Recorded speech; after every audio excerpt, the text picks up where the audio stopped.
In this tutorial, I'm going to show you how to get started with BeerTools Pro quickly. And it's assumed that you've already downloaded, installed, and unlocked BeerTools Pro, and that you have it running on your computer. So let's go over the interface just a little bit. Over here we have our library.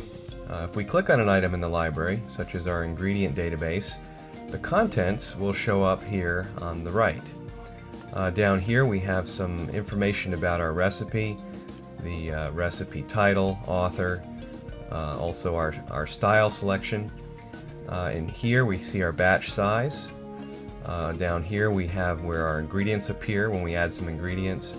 And at the bottom we see various tabs that show us information about the beer. In this case I'm selecting the Style tab because I'm going to set up my recipe and see how it lines up with style as we add ingredients. So let's go ahead and create a recipe. I'm going to create a ordinary bitter, name the recipe here, author name, and at this point I'm going to brew a 5-gallon batch. That's already filled in for me, and I'm going to lock my final volume at 5 gallons. So let's add some ingredients to this recipe. I'd like to have a base malt, 2-row.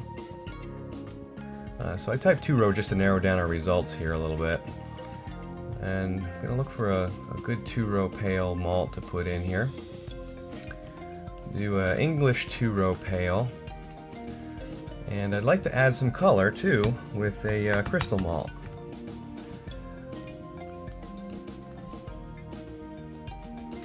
So I'll use a 15 Lovibond crystal malt.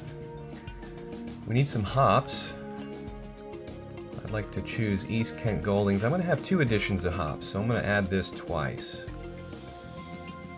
And finally our yeast.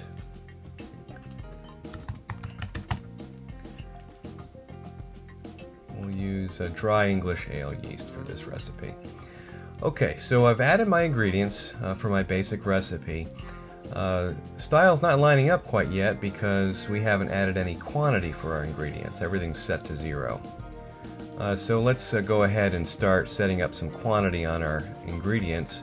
I'm going to start with the base malt, and as I click the up and down arrows for the base malt quantity, you can start seeing things happen down here in the style comparison. I'm going to add 6 pounds of the 2-row and a pound of the crystal.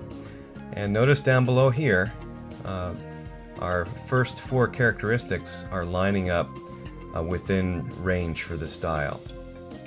Bitterness isn't doing so well yet because we haven't added quantity for our hops yet. So let's do that. Let's work on our boiling hop here.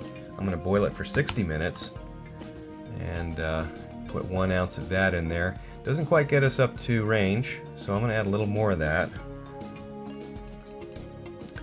And 1.5 ounces seems to do it. Gets us right within bittering range.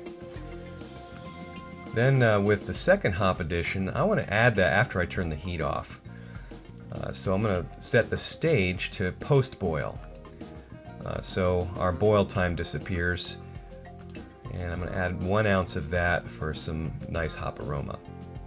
And finally with our yeast, 1 package of that. So that sets up our recipe, and we're lined up here with our style comparison. What we'll want to do next is save the recipe. So we click the recipes folder, I hit save, and there we go, it's saved in our recipes folder, and we can refer to it later on. So that's how we get started with BeerTools Pro quickly.